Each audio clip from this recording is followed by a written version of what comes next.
Hey guys, Sam here at NA Studios. Today I'm going to take you through how I recorded and mixed my new Tama Starclassic drum kit. Alright, so this is a recording of a band that I did a short while ago. This is kind of a garage rock kind of band. It's a cover of the Black Keys' Lonely Boy. This was recorded just behind me. I'm going to put some pictures up as I'm speaking about this, just to show you kind of how I did stuff. This is a Tama Starclassic kit. So there was a Premiere snare on it, I believe. I'm not entirely sure what model or anything it was. But we had Premiere snare. We had Tama kick and floor tom. So the kick is a 24-inch. It's a bit of a beast, got so much bottom end. The floor tom is a 16-inch. I've also got a 13-inch high tom, but the drummer didn't want to use that. He just uses the one tom. For metalwork, we had some Dream Bliss cymbals, which sounded really nice. And the whole kit was mic'd with, let's see, I had an Audix D6 on the kick with a Shure Beta 52, more on that in a minute. An SM57 on the snare, Audix D4 on the floor tom, and then AKG mics over the top, 451s. And then I had a Shure something, can't remember, on the hi-hat. And I was kind of experimenting with a bit that's something different this time. So let's have a listen to the drums as they sounded in the mix. Let's go to the chorus.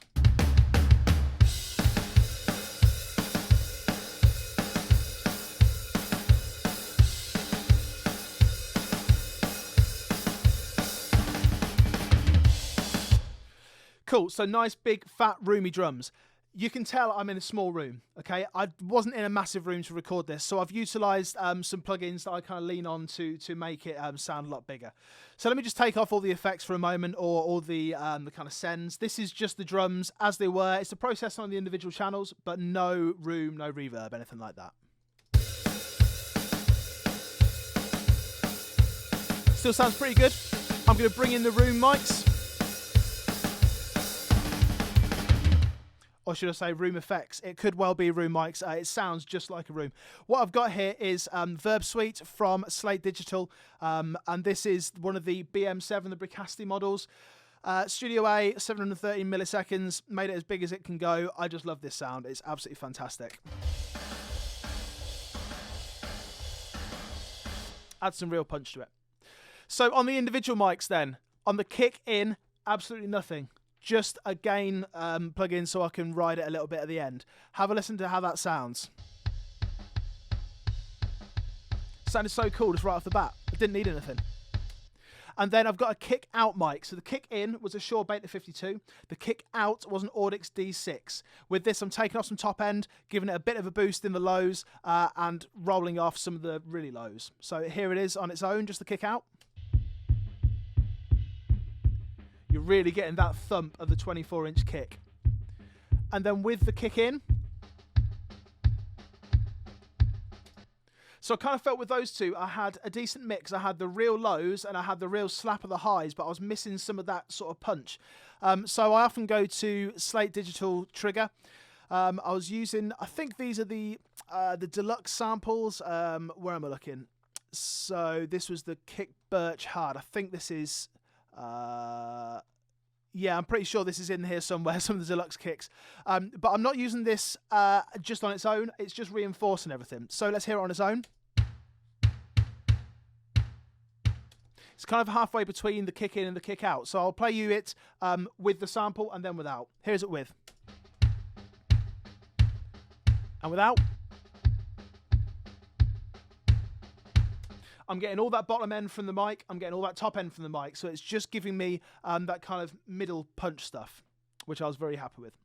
Let's go on to the snare. The snare top mic. Not a lot going on. I've taken out some of the ringing there, just 204 hertz and then 720 hertz or thereabouts.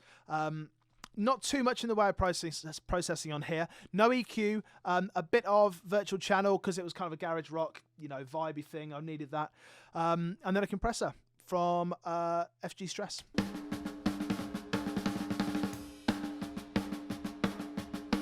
Without the effects. Great sounding snare. Didn't really need a whole lot. Just using that compressor just to tame it a little bit. And then there was an Audix D2 on the bottom of the snare. No processing. Those two together. And then again, I had a trigger channel. This was Slate Digital again, the Brady head. Now I think this one is from the deluxe snares. I'm pretty sure it is. I don't know. I can't remember now. Brady, is it there? Must be there somewhere. Yeah, Brady Oak. There we go. With a lot of these sounds, I just have ones that I kind of rely on. I know that certain ones give me a certain sound, so I kind of just say, okay, I want this sort of sound. Let's go to it. I don't really remember what a lot of them are. Let's hear the trigger on its own. So that's everything with the trigger. Without the trigger.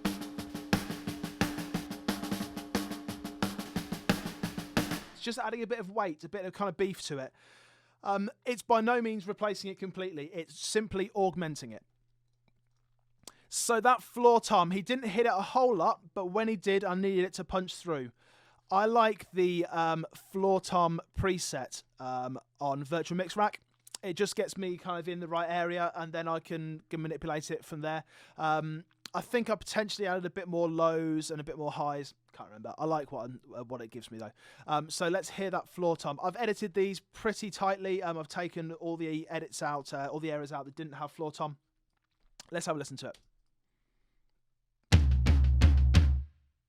Loads and loads of low, loads and loads of attack. Let's hear it without any of those effects or any of the processing. In comparison, it sounds kind of weedy, but that's a good sound to start off with. Nice. Okay, let's move on to the overheads then. The hi-hats, I didn't use a lot in the mix. It's so low, I barely even used it. It just adds a little bit of something just if I needed it. That was a Shure, I can't remember what mic it is, some silver mic. I'll find out and put something down so I can tell you exactly what it is. But the overheads, these are a couple of AKG C451 EBs. Now these are the older ones with the CK1 capsules. What I love about these is how they've got that brightness, but it's not kind of... it's that sort of brightness that you don't need to add anything to. When you listen to it on its own, you think kind of, wow, that's taking my head off. But then when you actually put it in the mix, it's like, wow, I don't really need to kind of do a whole lot to it. I've taken out some of the mids and added kind of a gentle boost, 2 to 2.5 decibels, just at that top end. But it just needed to get rid of some of that kind of ugliness there. But what I did with these, let me just play them to you.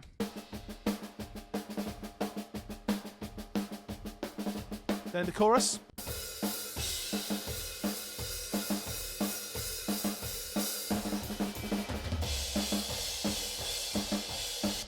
I've been experimenting with mic positions recently.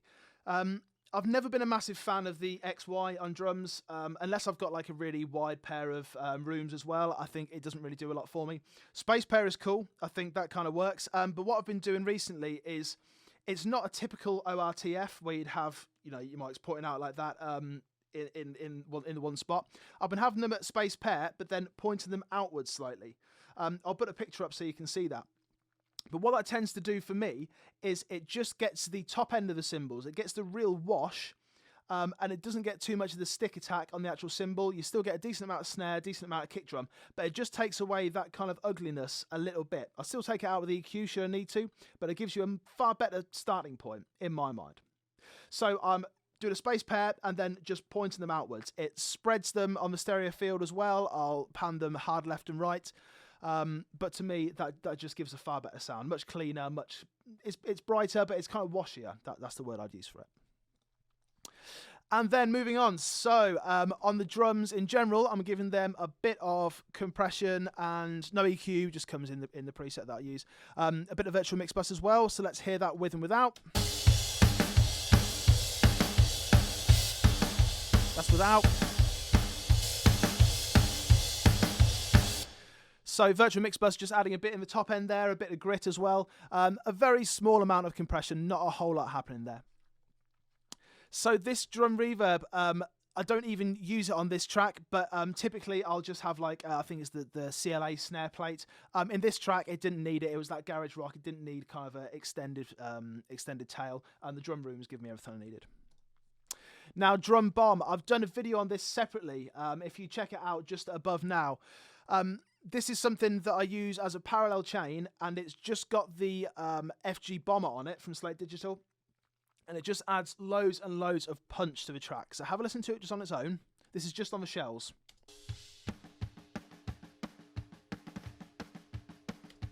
So it sounds fairly nondescript on its own, but when you bring it in, I'll play it without and then with afterwards.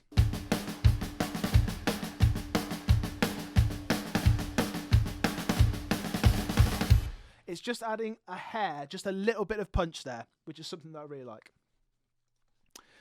Okay, so how does it sound all together? Let's have a listen to just the drums, and then I'll bring it in with the full mix and we'll hear the whole lot.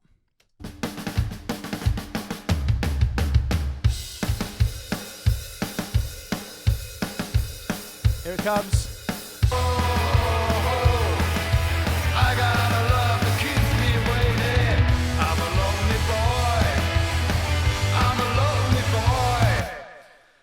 That overhead technique, that really helped me with this one because it just adds that wash. I really love it. I think it's fantastic.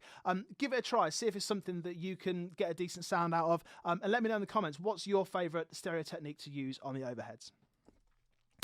So there it is. This is how I've recorded this new Tama Starclassic kit that I've got. Hopefully the pictures have been quite descriptive for you. You can see exactly how I've mic'd stuff. Leave some comments in the description down below. Let me know, do you like the sound of the kit? Have you got a kit that's similar? What are some of your favourite techniques for recording these drum kits?